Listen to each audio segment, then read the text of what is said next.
পৃথিবীর সব মুসলিম পুরুষ নারী আল্লাহকে সন্তুষ্ট করার আশায় সবচেয়ে দামি ইবাদত, যার বিনিময় জান্নাত, রমজানের পরই 6টা। ফাঁসিও হবে না, সুলিও হবে না, সহজেই করতে পারবেন। সাহারি খান, খাওয়া ভালো, সাহারি না খেলেও হবে। আমি তো ছাত্র জীবনে যখন একদিন সিয়াম থাকতাম, একদিন এমনি থাকতাম, তো একদিনও সাহারি খাইনি। খাওয়া ভালো, কিন্তু সাহারির ব্যবস্থায় তো নাই। আর ওই অভ্যাসটা থাকার কারণে এখনো অত ওই সাহারির পরে হিসাব করা যায় না। বাস সিয়াম থাকার যেদিন সেদিন থাকলাম, আল্লাহ ভরসা। তো বলছিলাম, এবাদতের জগতে সবচেয়ে দামি এবাদত সিয়াম, যার সমপর্যায়ের পৃথিবীতে কোনো এবাদত নেই। মর্মে সারা বছর সিয়াম পালনের 2টা পদ্ধতি বললাম, একটা একটু ভারী আর একটা একেবারেই সহজ। বলেন তো একটু ভারী কোনটা? প্রতি মাসে 3টা, আর রমজান, এ হলো সারা বছর। আর একেবারেই সহজ কোনটা? রমজান আর শাওয়ালের 6টা। আপনাকে আমি অনুরোধ জানাচ্ছি, উপস্থিত বৈঠকের মুসলিম বোন, এই মেয়ে, সারাদিন থেকে ঢং ঢং করে ল্যাংটা হয়ে ঘুরে বেড়াচ্ছ, এখনো ঘুরে বেড়াচ্ছ কেন? শরম হয় না তোমার? আপনাদের এদিকে নওগাঁয়, কালী, এইসব জায়গাতে জোহর থেকে বেটি ছেলেগুলো ঘুরে বেড়াচ্ছে কেন? আপনি ওর বাপ নন? আপনাকে খারাপ লাগে না কেন? এটা আপনার একটা অযোগ্যতা। আপনি বাপের একটা ক্ষমতা দেখাবেন, মেয়ে তো আপনার, জবাব তো আপনাকে দিতে হবে। এটা আপনি বুঝতে চাচ্ছেন না কেন? খালি শুনেই থেকে যাচ্ছেন কেন? কতদিন আপনাকে বললাম যে 3 শ্রেণীর মানুষ জান্নাতে যাবে না, তার মধ্যে আপনি একজন, যে হলো দায়ুস। বেটি তো আপনার, জবাব আপনাকে দিতে হবে। মেয়ে আপনার, জবাব আপনাকে দিতে হবে। মেয়ে আমার, জবাব আমাকে দিতে হবে। 3 শ্রেণীর মানুষ জান্নাতে যাবে না, তার মধ্যে আপনার মেয়ে 1 নম্বরে, তার মধ্যে 2 নম্বরে আপনি, 3 নম্বরে যারা নিয়মিত বিড়ি, তামাক, জর্দা, সিগারেট, গুল খায় তারা। 1978 সালে, 1976 সাল থেকে 82 সাল পর্যন্ত নাচল মাদ্রাসার হেড শিক্ষকের আমি খাওয়ার নিয়ে গেছি প্রতিদিন দুপুরে। তাহলে 76 থেকে 82 কতদিন হয়? প্রায় 8 বছর। আমি কোনোদিন দুপুরে খাওয়ার নিয়ে যাও মিস করিনি। তো কোনো একদিন ট্রেন স্টেশন, নাচল ট্রেন স্টেশনের উপর দিয়ে যেতে হতো। তো ওরা যারা পরিচিত হয়ে গেছে একটা পান দিয়েছে, তো পানটা মুখে দিয়ে প্রতিষ্ঠানের ভিতরে ঢুকেছি। আমার মুখের উপরে পড়েছেন মৌলানা সিস মোহাম্মদ, যার খাওয়ার নিয়ে যেতাম। দেখে বলছো, আমি তো মনে করছি তোর বাড়ি দেবেনগরে পড়াশোনা করবি, তুই পান খাচ্ছিস, পান খাই বেড়াস। চাঁপাইনবাবগঞ্জের মানুষ তো, বলছে পান খাই বেড়াস। তার এটা উনি খারাপ মনে করলেন। তা আমি 76 সাল থেকে 78 সাল থেকে নিয়ে এখন পর্যন্ত কোনো পান মুখে দিইনি। পান হালাল হারাম পরে, ওকে আমি ঘৃণা করি। 3 শ্রেণীর মানুষ জান্নাতে যাবে না, তার মধ্যে 1 শ্রেণীর যারা বিড়ি, তামাক, জর্দা, সিগারেট, গুল, নেশাদার দ্রব্য সাদা নিয়মিত খায়, পান করে তারা। তো 3 শ্রেণীর মানুষের মধ্যে আপনি পড়লেন 2 দিক দিয়ে, বিড়ি তামাকের দিক দিয়ে 1 আর বেটির দিক দিয়ে 2। মেয়ে তো আপনার, ঘুরে বেড়াচ্ছে। এই বোকাম, এই শরম করো না কেন? লজ্জা হয় না কেন? তোমার শরম হয় না কেন? ক্লাস 10-এ পড়ো তুমি, 2 বছর থেকে তোমার হায়েজ হয়, তোমার মা জানে, তুমি জানো, 4 বছর থেকে। তোমার লজ্জা হয় না কেন? তুমি তো একটা বড় মেয়ে, বিবাহ দিলে তোমার একটা বাচ্চা হতো, 2টা বাচ্চা হতো। তুমি একটু শরম করো না কেন? তুমি নিজে পাপী, আর একজনকে পাপী করে খামাখা জাতিকে ধ্বংস করছো কেন? এই শরম হয় না তোমার? হায়া হয় না তোমার? লজ্জা হয় না তোমার? একটু ইতস্তবোধ করো না কেন? তোমার বাপের বাড়ি ঘর নেই, জায়গা নেই? তোমার বাপের বাড়ি আছে, ঘর আছে, টিউবওয়েল আছে, পেশাবখানা আছে, পায়খানা আছে, সব কিছু আছে। মানুষের মতো হয়ে থাকো, পশু প্রাণীর মতো হয়ে আছো কেন? গরু ছাগলের মতো হয়ে আছো কেন? বুঝেও বুঝে না ওরা, অন্তর আছে বুঝে না, দেখেও দেখে না ওরা, চক্ষু আছে দেখে না, শোনেও শোনে না ওরা, কান আছে শোনে না, উলাইকা কালানাম, তারা পশু প্রাণীর মতো, তারা গরু ছাগলের মতো, তারা কুকুর শ্রীগালের মতো, বালহুম আযাল, বরং তার চেয়ে খারাপ। যারা বুঝলে বুঝবে কিন্তু বুঝতে চায় না, যারা শুনলে ভালোভাবে শুনতে পারবে কিন্তু শুনতে চায় না, এই মানুষগুলিকে আল্লাহ বলছেন গরু ছাগল কুকুর শ্রীগালের মতো। তবে আল্লাহ কুকুর শ্রীগাল বলেননি, বলেছেন যে কুকুর শ্রীগালের মতো। কেন? কুকুর শ্রীগাল হারাম খায়, কোনোদিনই ছাড়তে পারবে না, আর মানুষ ইচ্ছা করলে ছাড়তে পারবে। এই জন্য আল্লাহ বলেননি যে ও কুকুর শ্রীগাল, ওকে বলেছেন যে ও কুকুর শ্রীগালের মতো। আবার বলছেন যে বালহুম আযাল, বরং তার চেয়ে খারাপ, মানে তার দুর্বল সাইড উল্লেখ করা হলো। কেন তুমি বুঝবে না? উপস্থিত বৈঠকের মুসলিম বোন, মেয়ে তো আপনার, আপনি তার মা, আপনি শক্ত হবেন। আপনার চোখের সামনে সে এভাবে হাঁটে কি করে? আপনি তার মা, আপনি তাকে দুধ খাইয়েছেন, আপনি তাকে প্রসব করেছেন, আপনি তাকে লালন পালন করেছেন, আপনার চোখের সামনে এভাবে ঢং করে বেড়ায় কি করে? আপনি মা হিসাবে জিম্মেদারি পালন করবেন না? মা তো ওই, বহুদিন বলেছি, মা হলে 4টে জিনিস লাগে। ওটুকু বলে আমার এই অংশ ছেড়ে তাড়াতাড়ি চলে যাব, কথা শেষ করব তাড়াতাড়ি। মা হলে 4টে জিনিস লাগে, যা একাধিক দিন বলেছি, স্মরণে আছে, বললে আরো বেশি স্মরণ হয়ে যাবে। উপস্থিত বৈঠকের মুসলিম বোন, চুপ থাকো। মুসলিম বোন আপনারা একটু চুপ থাকেন। জাবের বলছেন যে আমরা রাসূলের সাথে যুদ্ধ করে আসছি, এখন মদিনায় ঢুকবো। তা আল্লাহ রাসূল বলছেন, এই সবাই এখানে থামো, আমরা সকালে মদিনায় ঢুকবো। তো জাবের বলছেন, আল্লাহ নবী, আমি তো নতুন বিবাহ করেছি, আমাকে বাড়ি যেতে দেন, আমি নতুন বিবাহ করেছি, আমাকে বাড়ি যেতে দেন। তখন আল্লাহ রাসূল বলছেন, নতুন বিবাহ করেছো? কুমারী মেয়ে বিবাহ করেছ না তালাক প্রাপ্ত মেয়ে বিবাহ করেছ? তা আল্লাহর নবী, আমি তালাক প্রাপ্ত মেয়ে বিবাহ করেছি।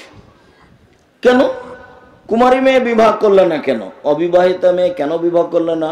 তুমি তার সাথে খেলতে, তোমার সাথে খেলতো। আল্লাহ রাসূল এগুলো বললেন। তখন জাবের বলছেন, আল্লাহর নবী শোনেন, আমার আব্বা উহুদের যুদ্ধে শহীদ হয়েছেন 9 জন মেয়ে রেখে,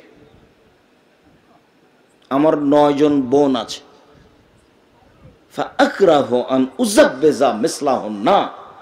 আমার বোনদের সমবয়সের কম বয়সের মেয়েকে বিবাহ করা আমি পছন্দ করিনি, 4টা কারণে। আল্লাহ নবী শোনেন, আমি কেন তালাক প্রাপ্ত মেয়ে বিবাহ করলাম সেটা আমি একটু বলি। হ্যাঁ বলো। আমার আব্বা উহুদের যুদ্ধে শহীদ হয়েছেন কয়টা মেয়ে রেখে? 9টে। আমার 9 জন বোন আছে, আমার বোনদের সমবয়সের কম বয়সের মেয়েকে আমি বিবাহ করা পছন্দ করিনি, 4টা কারণে। 1, লেতুয়াল্লিমাহুন্না, আমার স্ত্রী যেন আমার বোনদেরকে বিদ্যা শিখাতে পারে। মানে 4 বছর বয়সের বাচ্চাকে বিদ্যা মা শিখাবে, 5 বছরের বাচ্চাকে মা বিদ্যা শিখাবে। মানে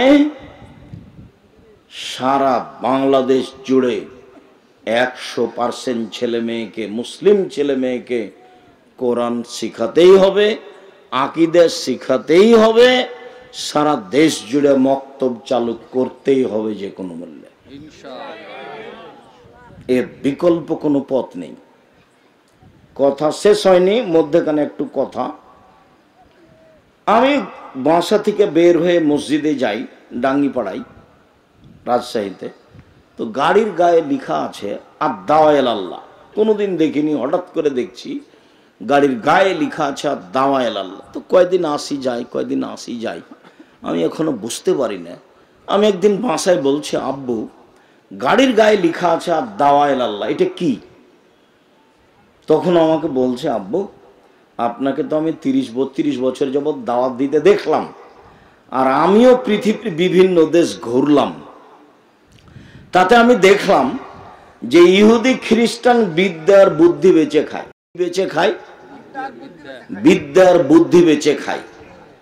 তাই তো পদ্মা সেতুতে ওরা হলো ইঞ্জিনিয়ার আর আমরা হলাম কামলা। ওরা হলো ইঞ্জিনিয়ার আর আমরা হলাম কামলা। তো ওরা যে কৌশল করে বিদ্যার বুদ্ধি বেচে খায়, ওদের হাত থেকে বাঁচতে হলে সূচনায় যায় আগে। অন্তত আকিদে কি জিনিস এটা বুঝি, ওকে ঘৃণা করতে শিখি, আর জিনিসপাতিকে ঘৃণা করতে শিখি। আর আমি আমারটা পড়তে শিখি কোরআন মাজিদ। আমাকে কোরআন মাজিদ পড়তে শিখতেই হবে, আর আমাকে আকিদে দিয়ে তাকে জানতেই হবে।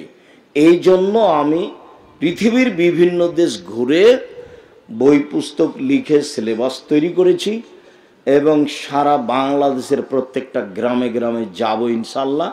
এই মর্মে ইতিমধ্যে আমি উত্তরবঙ্গে প্রায় 350 মসজিদ, এরকমই কিছু মসজিদ সফর করেছি এবং এসব মসজিদে মক্তব চালু হয়েছে। মক্তবের ইমামদের প্রশিক্ষণ শুরু হয়েছে। তারা নিয়মিত রাজশাহীতে আসবে, ফ্রি যাবে, ফ্রি বই পুস্তক দিব, তারা এখানে ফ্রি খাবে। মক্তব চালু করব, দেশ জুড়ে করব ইনশাআল্লাহ। তো আমি বললাম, আব্বু তোমার তো পদক্ষেপ খুব পছন্দনীয়, আলহামদুলিল্লাহ, জাযাকুমুল্লাহ খায়ের। তুমি পদক্ষেপ শক্তভাবে গ্রহণ করো, আল্লাহ সাহায্য করবেন ইনশাআল্লাহ।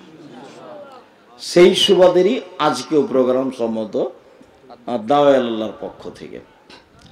যেহেতু আদ-দাওয়া ইলাল্লাহর পক্ষ থেকে আমিও একসাথ দিয়ে একমত হয়ে আমি তাদের আদ-দাওয়া ইলাল্লাহর প্রত্যেকটা কাজে আমি পরামর্শ দিতে বা তাদেরকে সহযোগিতা করতে বা তাদের সাথ দিতে আমি প্রস্তুত আছি ইনশাআল্লাহ। তার মধ্যে প্রোগ্রাম 1 নাম্বার। এই মর্মে তারা জামিয়া সালাফিয়া থেকে থাকা খাওয়ার সুবিধা নেই, যে টাকা আপনাদের।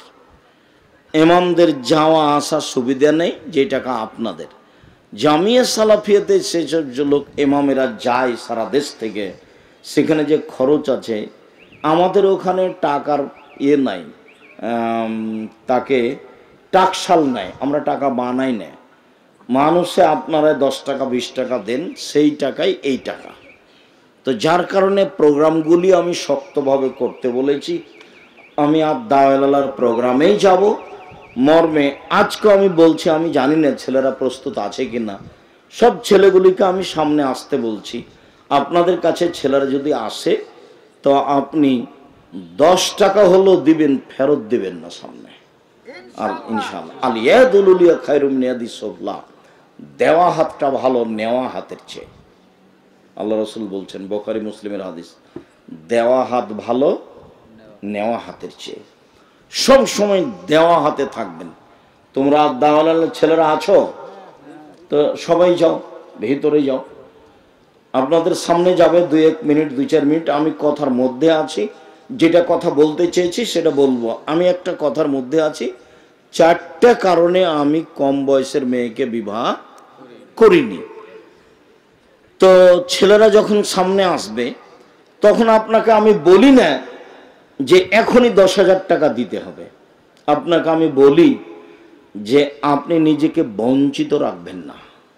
10 টাকা হোক, 500 টাকা হোক, 50 টাকা হোক, সামনে যখন তারা আসবে তখন আপনার সামনে দিয়ে এমনি চলে যাবে, এইটা যেন হয় না, এইটুকু আপনি মাথায় রাখবেন।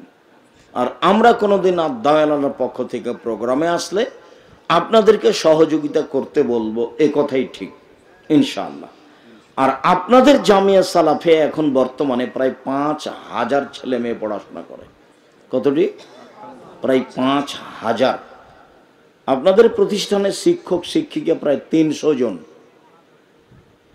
বাংলাদেশের শিক্ষক আছেন, ইন্ডিয়ার শিক্ষক আছেন এবং মদিনা বিশ্ববিদ্যালয়ের শিক্ষক আছেন। মদিনা বিশ্ববিদ্যালয়ের প্রফেসর, মদিনাতেই বাড়ি, এখনো আছে। কিছুদিন পরে আরো 5-6 জন আসবেন। জামিয়া সালাফি আপনাদের বিশাল সম্পদ। জামিয়া সালাফি 519 জন ইতিম আছে। কতটি? 519 জন ইতিম আছে। জামিয়া সালাফিয়া যেটা আপনাদের বাড়ির পাশে রাজশাহীতে, এটা 30 বিঘা জমির উপরে অবস্থান করে। এখানে একটা মসজিদ আছে যার একতলাতে 3000 মানুষ সালাত আদায় করতে পারে, 90% জমির উপরে। আর আপনাদের যেটা জামিয়া সালাফে রূপগঞ্জ নারায়ণগঞ্জ ঢাকা, এটা 51 বিঘা জমির উপরে পূর্বাচলে।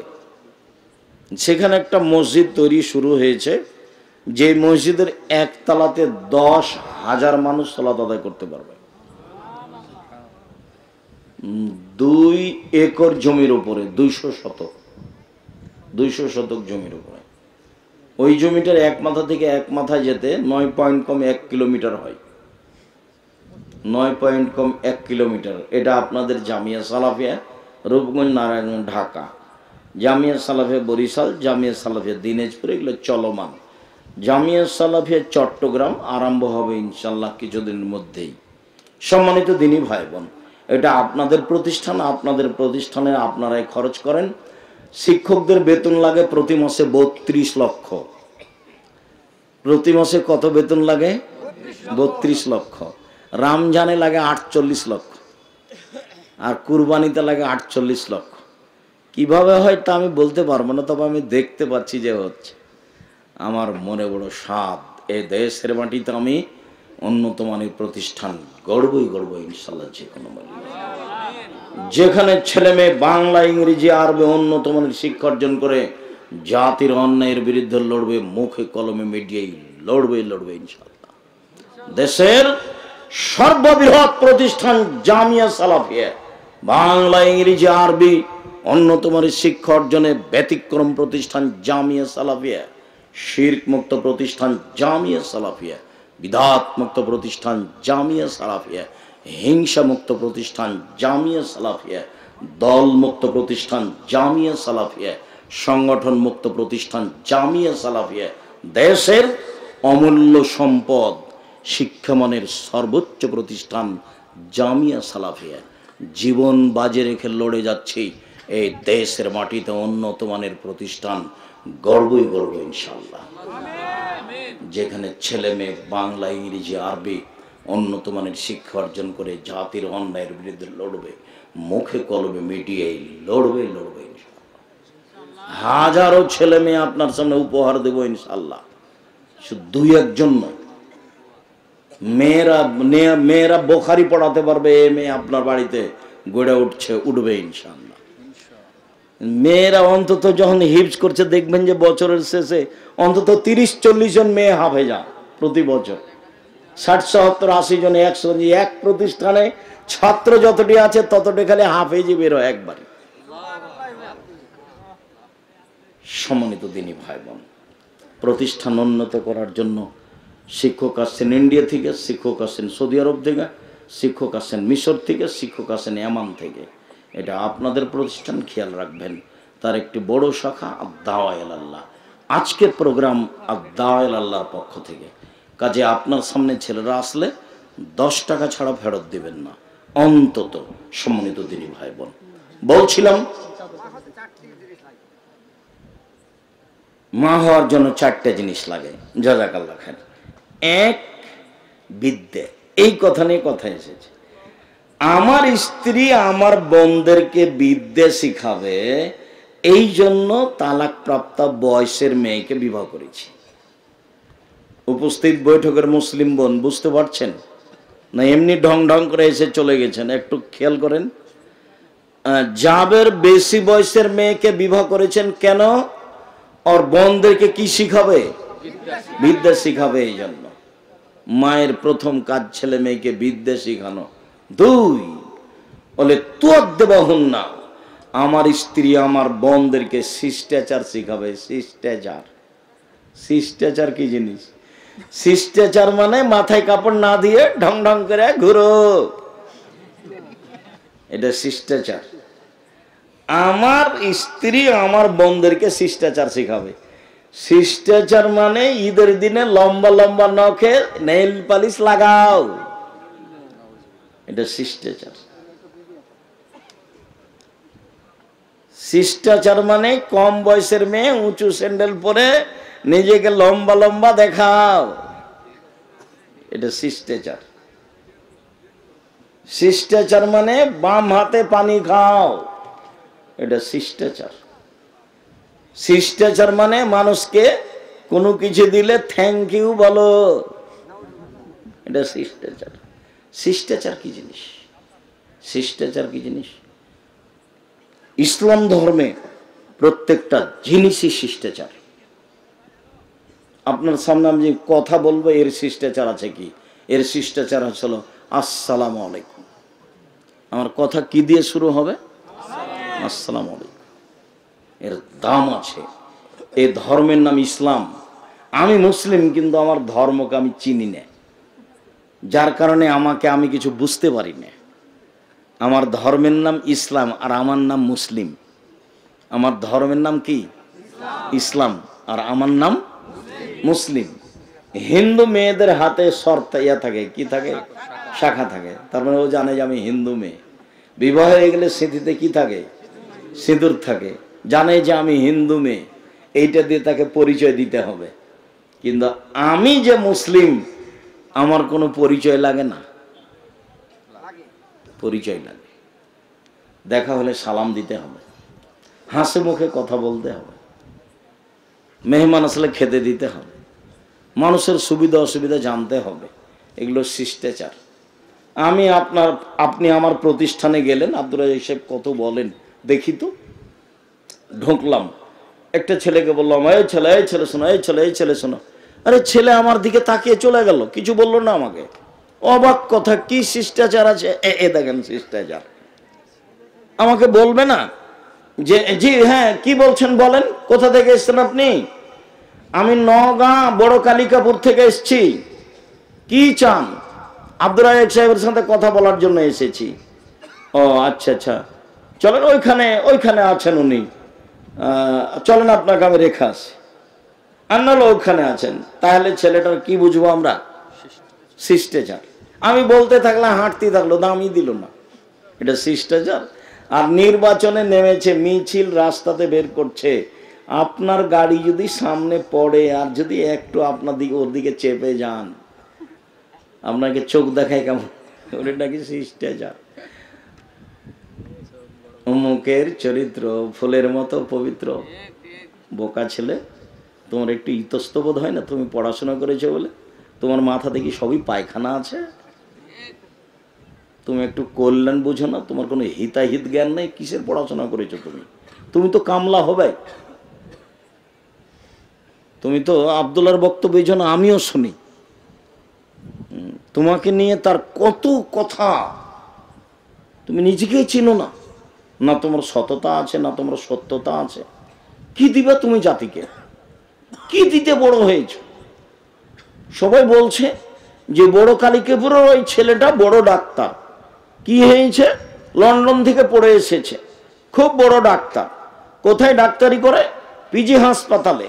কত বেতন? 3 লক্ষ টাকা বেতন। কি ঘটনা? সেদিন কালিকাপুরে আসলো, গাড়ি থেকে নামলো, দেখলাম প্যান্টটা টাকনোর নিচে আছে, দাড়ি চাঁচা আছে, গলায় টাই আছে, হাতে সিগারেট আছে। এইভাবে নামলো গাড়ি থেকে। একটু পরে দেখলাম বৌমা গাড়ি থেকে নামলো, তার স্ত্রী, হালকা হালকা গায়ে কাপড় আছে।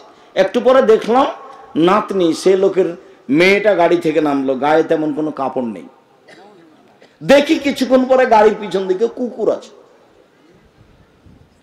এই বড় শিক্ষিত হলো। আবার ঘটনা কি শুনেছেন?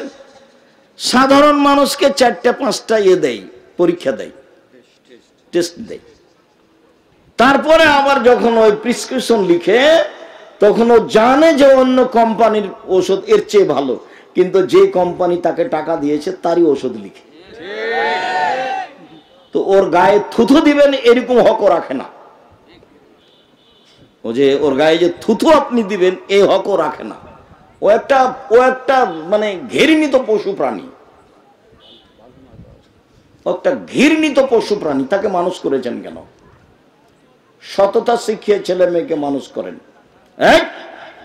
আমি তোমার বাপ বলছি, আমি আমার বাপের জমির অর্থ সম্পদ দিয়ে তোমাকে পড়িয়েছি, জাতির জন্য তুমি কুরবান হয়ে যাবা, জাতির জন্য তুমি কি হবা? কুরবান হয়ে যাবা। অসহায় মানুষের পাশে থাকবা, আমার ওসিয়ত তুমি মানবা চিরদিন। টাকা তোমার পিছনে দৌড়াবে, অসহায় মানুষ যেখানে আছে সেখানে তুমি যাবা, অসহায় মানুষকে খোঁজ নিবা, ফ্রি কাজ করে দিবা, তোমার বেতন তো আছেই। ওর স্বভাব তো এটা হওয়া উচিত, বাপের কি বলার দরকার, এত লেখাপড়া করেছে এইটুকু তো বলবে সেই জন্য, না কি বলছেন আপনারা? তাই নয়? তার মানে তো বুঝলাম যে ও শিক্ষা অর্জন করেছে, শিষ্টাচার শিখেছে। আরে শোনা যাচ্ছে যে 4টা মেয়ে আছে তার দেখাশোনা করার জন্য, কাজের জন্য। ওরা কি বলে যারা সহযোগিতা করে?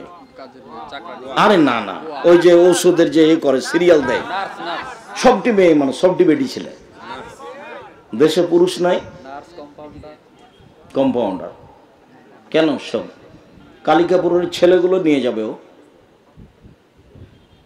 তো সব মেয়েগুলো কেন? স্বভাব পরিবর্তন করতে হবে। বিদ্যা অর্জন করেছে, বিদ্যা মানে শয়তানি নাই, বিদ্যা শিখিয়ে দিল, শিষ্টাচার শিখিয়ে দিল। 3, আমার স্ত্রী যেন আমার বোনদের মাথার চুল চিরুনি করে দেয়, সাজগোজ করে রাখে। 4, আমার বোনদের উপরে পাহারা দিতে হবে, আমার স্ত্রী আমার বোনদের জন্য পাহারাদার। উপস্থিত বৈঠকের মুসলিম বোন, আপনি আপনার মেয়েটার পাহারাদার। আপনি কি পাহারা দিয়েছেন মেয়েটার? এই যে আপনার পাশে বসে আছে, দেখেন দেখেন দেখেন তো, ওই যে মেয়েটা আপনার মাথায় কাপড় নেই, আপনার পাশে আছে, নখগুলো দেখেন বড় বড় আছে, দেখেন কপালে টিপ দেওয়া আছে, টিপ তো হিন্দুদের জিনিস, ওটা আপনারই মেয়ে। দেখলেন কি? দেখলেন? হ্যাঁ আব্দুল রাজ্জাক সাহেব দেখলাম, দুঃখিত। তো ঠিক আছে, আপনার দুঃখিত বলে শেষ হবে না, আপনাকে সংশোধন করতে হবে।